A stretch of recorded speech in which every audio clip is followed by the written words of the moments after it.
Y देवाचा माणूस हाय. तुम्ही राशीव जमीन बडवत आणि त्या तिकडं हात मारून निघून जाईल.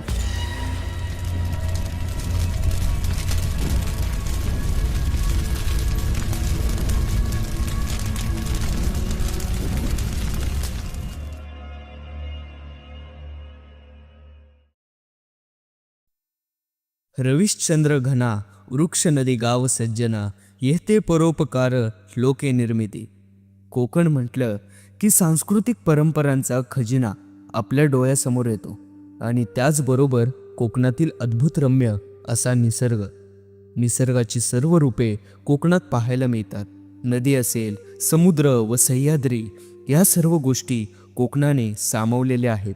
पण असं म्हणतात, कोकण दिवसा दिसायला जितका सुंदर तितकाच रात्री भयानक आणि शांत.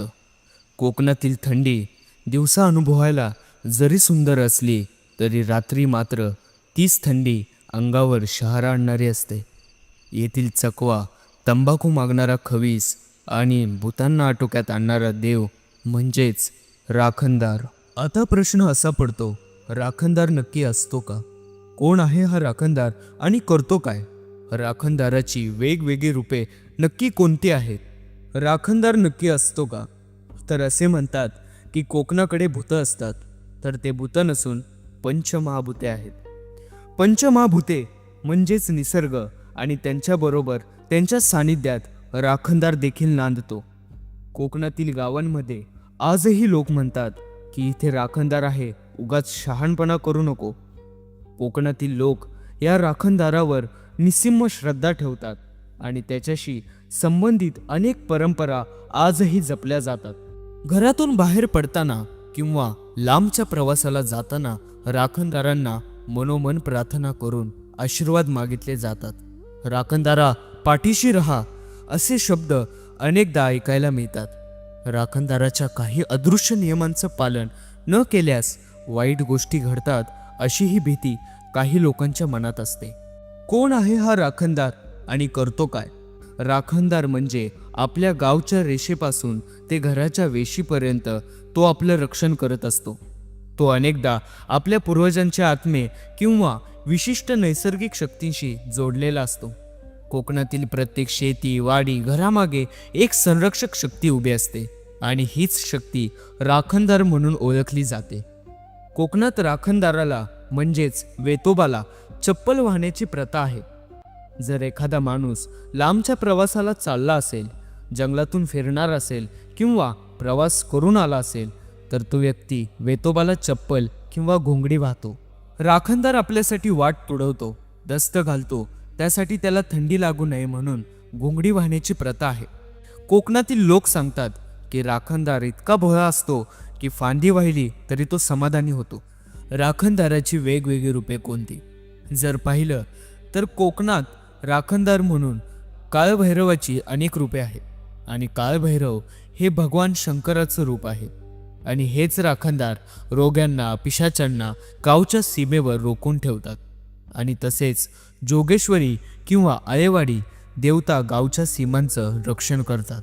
पश्चिम महाराष्ट्रात खंडोबा, भैरवनाथ आणि आई सोनाईची राखणदार म्हणून पूजा केली जाते. उत्तर भारतात सापदेव, आगदेव हे पिकांचं रक्षण करणारे ग्रामदैवत आहेत. विदर्भात कसबे भैरव, जकड भैरव तर मराठवाड्यात महाकाल भैरव आहेत. तसं बघायला गेलं तर जमिनींना, गावांना तर राखणदार आहेतच, पण गडकिल्ल्यांनाही राखणदार आहेत, जे कुठे भैरवाच्या रूपात आणि मारुतीच्या रूपात आहेत. जरी गाव बदललं तरी परंपरा मात्र बदलत नाहीत.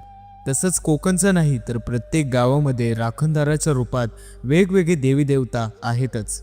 कोकणात या राखणदाराची म्हणजेच वेतोबाची यात्रा सुद्धा निघते. यात्रेत कोंबडीचा आणि बोकडाचा बळी दिला जातो आणि तसेच येथे डोंगरोबाची ही यात्रा असते. तेव्हा सगळ्या डोंगराला फेरी मारली जाते. याच डोंगरोबाला नैवेद्य म्हणून भात आणि नारळ ठेवतात. शिमग्याच्या वेळी हा उत्सव केला जातो. काही ठिकाणी पंचांग पाहून राखणदाराच्या यात्रेचे दिवस ठरवतात. पण हे दिवस जरी ठरलेले असले तरी ज्यावेळी गावावर मोठं संकट येतं, गावात रोगराई पसरते, त्यावेळी राखणदाराच्या मूर्तीला गावच्या सीमेवरून फिरवले जाते. पण राखणदार फक्त महाराष्ट्रात आहेत का? तर तसं नाही. महाराष्ट्राला लागून असलेला गोवा आणि कर्नाटकातही आहेत. गोव्यात वेतोबा, बिरोबा असे राखणदार आहेत. तर त्यावेळी लोक चेहऱ्यावर मुखवटे घालून सोंग घेतात. शिमग्याला राखणदाराचा मोठा उत्सवही होतो. राखणदार म्हणल्यावर गोव्यातले एक ठिकाण हमखास आठवतं, मापशेचं रखोव म्हणजेच घोडगेश्वर. घोडगेश्वराकडे गारानेच नाही तर इच्छाही मागितल्या जातात.